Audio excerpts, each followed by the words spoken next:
Si nos podría hablar un poquito de usted. Pues yo soy Rosario Arrambide, soy académica de tiempo de esta universidad. Actualmente trabajo en la Defensoría de Derechos Universitarios y me he especializado académicamente y profesionalmente en la defensa de los derechos humanos. Dentro de los temas que principalmente he investigado son temas de derechos humanos de las mujeres, entre estos la trata de personas. Eh, pues he trabajado durante varios años de mi vida en defender los derechos humanos de las mujeres o en la defensa de derechos humanos en general. Ujú. Y bueno, pues me he especializado en derechos humanos con énfasis en derecho internacional de los derechos humanos y Ah, derechos ok. humanos de las mujeres. Está súper. Ok, muy bien. Pero bueno, para empezar como primera pregunta, para entrar en contextualización, ¿nos podría decir qué es la trata de personas y cómo se manifiesta principalmente en el contexto mexicano? Sí, mira, la trata de personas es considerada una de las más graves violaciones a derechos humanos y también uno de los delitos más graves. Una violación muy compleja y muy multifacética porque incluye como distintas fases en su comisión, a diferencia de otros delitos. Ujú. La trata de personas inicia con la captación o el enganche de una persona a través de diversos medios, como puede ser el abuso de poder, engaños, el aprovechamiento de una situación de vulnerabilidad de una persona o del aprovechamiento de la concesión de pagos a cierta persona. Entonces hay una captación o enganche, ¿no? A través de estos medios y además también hay un traslado de la persona. La persona siempre es trasladada de un lugar a otro, sea a nivel internacional, a nivel interno en el Ujú. mismo municipio. Es recibida y es acogida en otro lugar, ¿no? Para cortar como esos, eh, pues apoyos, ¿no? O esa Ajá, los posibilidad de lazos seguros que escapar, tiene. los lazos, etcétera. Y después de todo esto se hace con una finalidad que es la explotación. Y la explotación puede ser distinta, puede ser explotación sexual, explotación laboral, trabajo forzado, mendicidad ajena, adopción ilegal, matrimonio forzado, extracción de órganos. Hay distintas formas de explotación. Entonces, si te das cuenta, es un fenómeno complejo, tiene como distintos elementos. No es una explotación simple, ¿no? Que se puede dar en condiciones de prostitución y hay una explotación de las condiciones laborales o Ujú. sexuales, sino que lleva todos estos elementos, ¿no? Eh, hay un, hay medios, hay una acción y hay una finalidad, ¿no? Eso es lo que la hace tan compleja. En México, de acuerdo a los datos y a los diagnósticos principalmente oficiales con los que contamos, lo que podemos observar es que la trata de personas, las principales víctimas son mujeres. Estamos hablando de aproximadamente un 76% de mujeres, ¿no? Sí. Y el resto es explotación de varones. Otra de las características en México, como a nivel mundial, es no solamente la explotación de las mujeres, sino la sexualización de la explotación, es decir, que el fin de la explotación es explotación sexual a través de la prostitución forzada u otras formas, ¿no? Ujú. Entonces hablamos de una feminización sexualizada, ¿no? En este tipo de trata de personas en México. Son distintas las formas de captación, ¿no? Por ejemplo, principalmente es a través de ofertas falsas de empleo, ¿no? Ofertas Sí, que engañosas. ha sido lo que ha estado actualmente. Exacto. Y Sí. esa es una de las principales formas en que son captadas las víctimas. Pero hay otra forma en que son captadas las víctimas, sobre todo mujeres jóvenes e incluso menores de edad, que es a través del enamoramiento. Ah, sí. ¿No? Entonces enamoran a sus víctimas, de hecho muchos de los tratantes están incluso entrenados, ¿no? Para esta acción de captar a través del enamoramiento, a través del discurso. Y entonces a través de esta forma es que se da el enganche de las víctimas, ¿no? En el caso de los varones es principalmente las ofertas falsas del empleo, pero también se ha dado otra modalidad con la expansión del crimen organizado, ¿no? Y con pues la expansión y la dominación de territorios en México, de la presencia de la delincuencia organizada o del crimen organizado. Y muchas veces ya la captación es a través del uso de la fuerza, a través del secuestro, a través de la desaparición, ¿no? Con Ujú. fines delictivos. La participación, por ejemplo, en el caso de Puebla, en actividades delictivas como el huachicol, ¿no? La Sí. extracción ilegal del hidrocarburo. Pero también de otras formas también ilegales de participación en las actividades delictivas. También al partir ya de tiempo atrás de la expansión de las tecnologías de información, de las redes sociales, Esa es una forma también en la que se capta tanto a personas jóvenes, ¿no? A través de estas ofertas falsas de empleo, a chicas a través del enamoramiento, ¿no? Por formas engañosas. Ese es un poco el contexto en México, o sea, las principales víctimas son mujeres, las principales formas de explotación es la explotación sexual.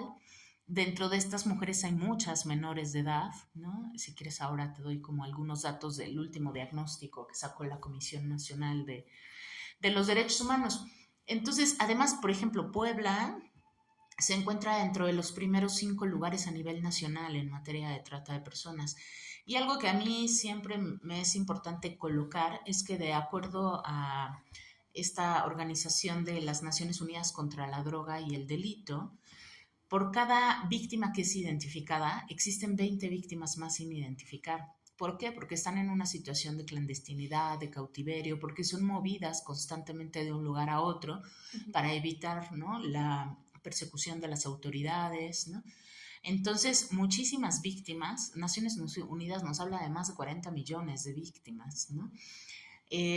Lo que harían es multiplicar, ¿no?, los datos de las víctimas en una violación tan grave como es la trata de personas, ¿no? Entonces, eso también es preocupante. Otro dato importante es que la trata de personas es, junto con el tráfico de drogas y de armas, está en los 3 negocios más lucrativos, negocios ilegales lucrativos, que deja pues una fuente ilegal de capital muy importante, pero que además esa fuente de capital ingresa por una vía o por la otra a los recursos legales, ¿no? De la economía formal. Subterránea. Exacto, a través del lavado de dinero, entre otras actividades, ¿no? Entonces, a final de cuentas, pues es una violación, es un delito grave, pero que además es difícil erradicarlo y hay faltas de voluntades políticas, porque a final de cuentas también hay una beneficio económico, ¿no? No solamente para los gobiernos, sino para las grandes empresas, para las transnacionales, ¿no? En esta para movida grandes de poderes dinero. económicos. Exacto. ¿Usted qué opina acerca de las leyes que existen en México para prevenir y sancionar la trata de personas? Por lo que he estado investigando, no son como que lo más... O sea, no han sido reformadas desde hace un montón. La última que vi fue en 2024. Tal vez esté mal, pero no es como que hayan sido muy funcionales por lo que he visto. No, efectivamente no han sido funcionales, se han hecho muchos esfuerzos y el último esfuerzo que se hizo en la reforma de la Ley General para prevenir, erradicar y sancionar la trata de personas y para la protección y asistencia a víctimas, se complejizó demasiado la figura de la trata de personas. Entonces se hicieron como aproximadamente 30 tipos penales para la persecución del delito, lo cual complejiza la investigación y la actuación de las autoridades, pero sobre todo la acreditación del delito, porque son muchos los elementos. Entonces se hicieron figuras distintas en lugar de dejar una figura general como lo ha recomendado Naciones Unidas a partir de que se adopta en el 2000 el protocolo Palermo para prevenir, reprimir y sancionar la trata de personas. Entonces eso es algo muy complejo. Lo que sé por personas que están trabajando el tema desde las organizaciones de la sociedad civil es que actualmente en la Comisión Interinstitucional se está reelaborando un proyecto de reforma de la ley para evitar esta complejidad en los tipos penales y que su persecución sea más efectiva, más ágil. Ahora, la ley es una cosa, ¿no? Y las leyes no son suficientes. Son necesarias, pero no son suficientes, porque además tenemos un problema en México que es característico, que es la impunidad estatal y la corrupción, ¿no? Entonces, aunque la ley pudiera ser perfecta, si no se atienden estas causas estructurales que no permiten realmente la erradicación y persecución, sanción y captura de los responsables, pues es difícil y además se requiere toda una política de prevención y de combatir las causas estructurales que hacen posible la trata de personas, desde mi opinión. Justo, muchas gracias. ¿Usted cree que en sí llegue en algún momento una evolución de la legislación mexicana para proteger las víctimas en los próximos años? Sí, entiendo que en este año se estará trabajando esta iniciativa de reforma que tiene por objeto simplificar el tipo penal para facilitar la persecución y la captura. Respecto a la protección y asistencia a las víctimas, he de decirte que la ley actual es una ley garantista respecto a la protección y asistencia. O sea, establece situaciones de protección, de seguridad, pero sobre todo establece casas de medio camino, establece refugios, albergues, Ah, sí. establece la reparación integral del daño de las víctimas. Pero como te digo, eso queda en papel cuando no hay las acciones gubernamentales suficientes y sobre todo cuando no hay recursos para la aplicación de la política pública y que esto sea posible. Porque hay, si acaso, 10 refugios en México a nivel nacional y eso es imposible. O sea, se requiere más y se requieren mejores medidas de protección y seguridad a las víctimas, pensando que muchas de ellas han sido vinculadas o captadas a partir de la delincuencia organizada y muchas en delincuencia organizada transnacional, o sea que son redes transnacionales y entonces su seguridad está en riesgo. Justo. Y retomando un poquito lo que me estaba comentando hace rato, ¿en qué medida considera que la corrupción en instancias policiales y judiciales facilita la impunidad en casos de trata? En toda la medida, en un 90%, la corrupción y la impunidad estatal lo que hacen es agravar la situación de la trata de personas, fomentar su repetición, exponer a las víctimas en situaciones de inseguridad, de gravedad, ¿no? Ahora, esto es así porque muchas de las autoridades están... La trata de personas es posible gracias a la colusión de las autoridades. Esa es una característica de la trata. Y entonces, como las autoridades están coludidas con los tratantes, con los negocios en donde se están explotando, donde reciben sus pagos mensuales para no llevar a cabo operativos policíacos, ¿no? La trata es posible y se agrava porque se sabe que no pasa nada y esto pasa a todos los niveles. Entonces, sí, definitivamente la corrupción y la impunidad estatal son una característica que influye totalmente en que la trata de personas siga existiendo, no se erradique, pero sobre todo que se agrave. Sí.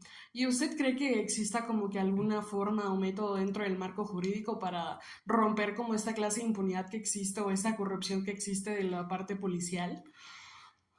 Se Aunque han cueste hecho demasiado. esfuerzos, ¿no? A través del sistema anticorrupción, de la ley de anticorrupción, pero todo esto se opera a final de cuentas por los mismos operadores, ¿no? Por Sí. los mismos funcionarios y funcionarias públicas, en donde también desde las contralorías, ¿no? O sea, también operan estos mecanismos de corrupción.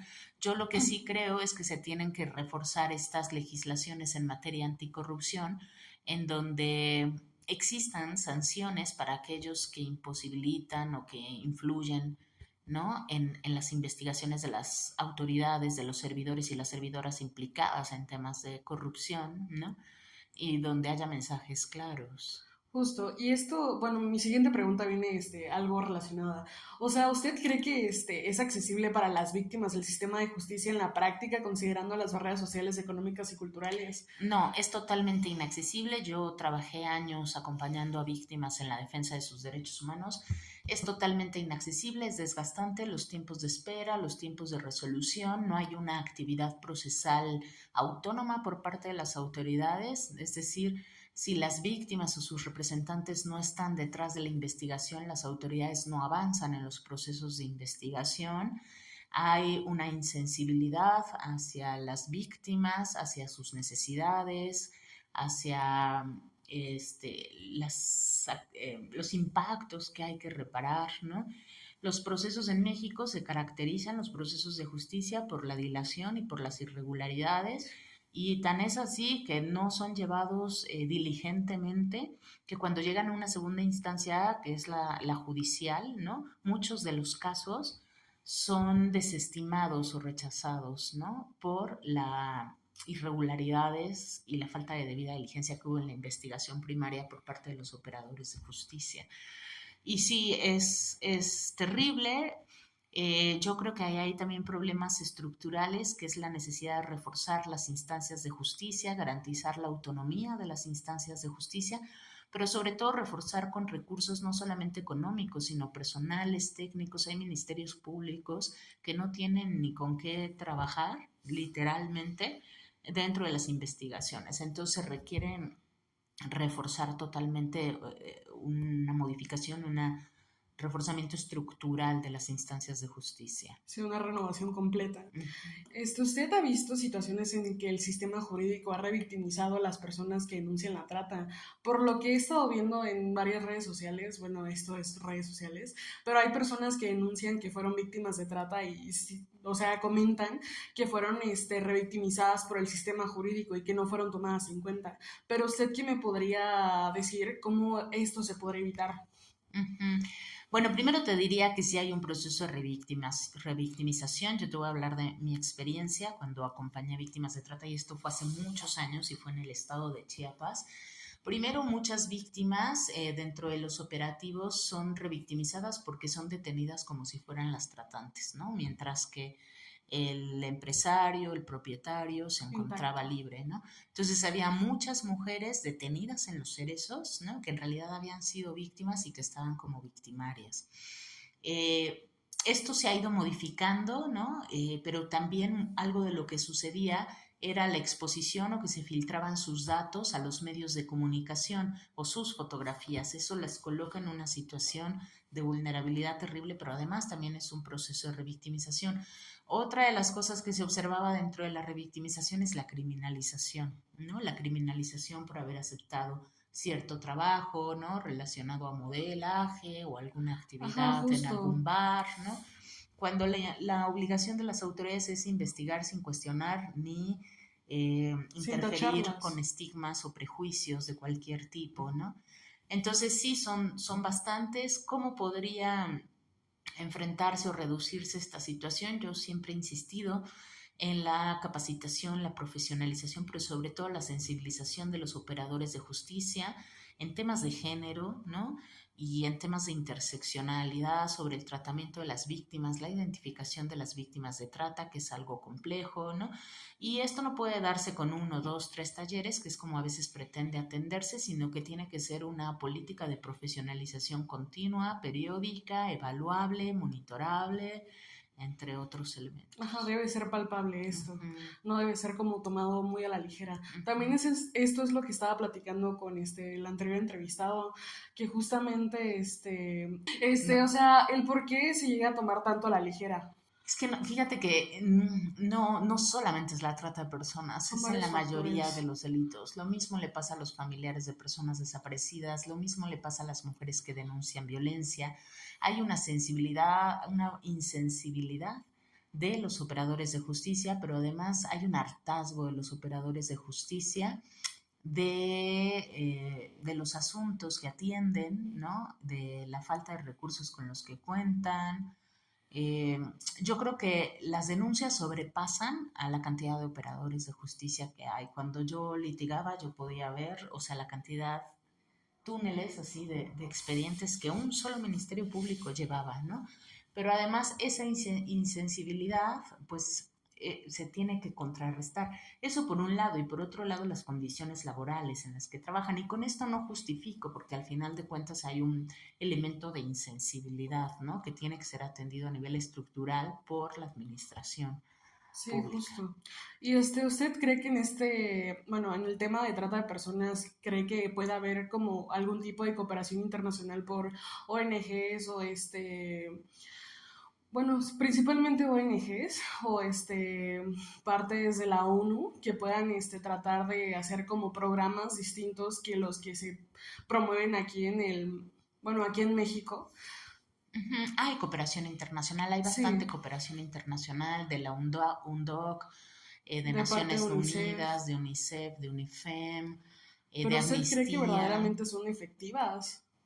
Pues mira que sí son efectivas porque hay muchos recursos económicos que bajan de estas instancias al gobierno para el Ujú. desarrollo de sus funciones, pero además estas instancias asesoran, ¿no? La OIM, la Organización Internacional de Eso. las Migraciones, por ejemplo, con enfoque más migratorio, pero trabaja todo el tema de trata de personas. Asesoran no solamente a los estados, sino a las organizaciones de la sociedad civil, brindan cursos, ¿no? El tema también es cómo aprovechamos esos recursos desde el gobierno federal y desde los gobiernos estatales de forma diligente, ¿no? Y comprometida, Sí. ¿no? Pero sí existe. Ok. Desde mi punto de vista sí sería necesario, o sea, volver a restablecer algunos tratados o algunas convenciones que existen acerca de la trata de personas, ya que en México actualmente solo existen 6. O sea, ¿usted cómo lo plantearía en dado caso? Primero dime a qué te Sí. refieres con las convenciones, porque yo me imagino las convenciones Ajá, las internacionales. convenciones Ah, ok. internacionales. Sí, sí, Bueno, convenciones internacionales hay una vigente, que es el Protocolo Palermo, que es sí. un protocolo facultativo a la Convención sobre Delincuencia Organizada. Hay tratados anteriores que son los de la supresión del tráfico, de la trata de personas, de la trata de blancas. Esos ya quedan obsoletos cuando se adopta el Protocolo Palermo. Ujú. Pero en materia de trata hay uno que es de Naciones Unidas y es el Protocolo Palermo. Modificarlo, no, es un riesgo. Cuando se firma un tratado internacional entre países, es un riesgo su modificación porque siempre está el riesgo de que en este proceso otros países se salgan de ese compromiso. Además, yo no lo modificaría. Para mí el protocolo Palermo, aunque está orientado desde una perspectiva muy de delincuencia organizada, es totalmente aplicable para el caso mexicano, tiene la definición más completa o el tipo penal más completo de trata de personas, contempla obligaciones de prevención, de investigación, de identificación, de cooperación internacional, de fortalecimiento de los documentos migratorios. Tiene una mirada muy de trata transnacional, pero eso en lugar de modificarlo se podría enmendar con un protocolo adicional Ajá. que ampliara el concepto no solamente hacia la trata transnacional, sino también la trata interna, que tampoco es necesario porque ya hay interpretaciones, ¿no?, Sí, que o se sea, que se pueden agregaran aplicar, las cláusulas. que sería como un protocolo adicional, Sí, ¿no?, justo. para ampliar el concepto ya no solamente desde una mirada internacional, sino reconocer la trata interna, que tampoco es necesario, porque ha sido totalmente aplicable aún así. Vale. Bueno, me quedé sin preguntas ya. Pero, ¿alguna cosa que nos quiera comentar como para, concluir? Pues para mí algo que es fundamental es el tema de la prevención, ¿no? Hacia la sociedad también. O sea, es muy claro, hay diagnósticos sobre, es muy claro las formas en las que se captan a las personas. Y creo que hay una falencia, es que no hay políticas públicas de prevención, ¿no? Por ejemplo, en las escuelas, con las y los adolescentes, ¿no? Que conozcan cuáles son estas formas, que estén alertas, ¿no? Un poco para prevenir su captación, porque mucho de la trata de personas se da afuera, de jóvenes, se dan afuera de las escuelas, de las prepas y de las secundarias, ¿no? Eso es fundamental en prevención en términos generales, pero otro elemento fundamental es atacar las causas subyacentes de la trata de personas. Para que se pueda también erradicar la trata de personas, hay que hacer frente a la pobreza, hay que hacer frente a la desigualdad, hay que hacer frente a la violencia de género, o sea, todo eso fundamenta la trata de personas. Hay que hacer frente a las masculinidades hegemónicas y al consumo sexual, ¿no?, Ah, de sí. cuerpos y de mujeres, ¿no? Yo creo que ahí se tienen que colocar también muchas energías, ¿no?, en ese tema de prevención y de atacar esas causas estructurales. No, sí, desde pues lo que viene siendo las estructuras de la educación, porque Ujú. también es lo que estaba platicando con el anterior entrevistado, que era algo que sí sonaba bastante porque no es como que incluyan mucho estos temas. Bueno, uno que me resuena mucho es la salud Ujú. sexual, la prevención y pues ya cositas como valores. Siento que las juventudes de ahora lo toman muy a la ligera y ya dicen de que saben todo, pero sí siento que sería vital, pues enfocarse en eso como usted comenta. Ujú. Desde una mirada preventiva y Ajá, desde una ujú, mirada cuidada y también que los maestros no lo tomaran al juego, porque sí hay varios, bueno, con respeto, pero hay varios docentes que muchas veces no les gusta la profesión y lo dejan de la y se va. ujú.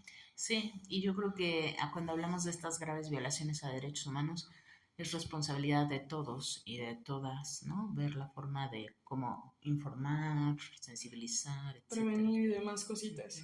Vale, le agradezco demasiado la No, ¿de entrevista. qué? ¿De qué? Muchísimas gracias. No, ¿de qué?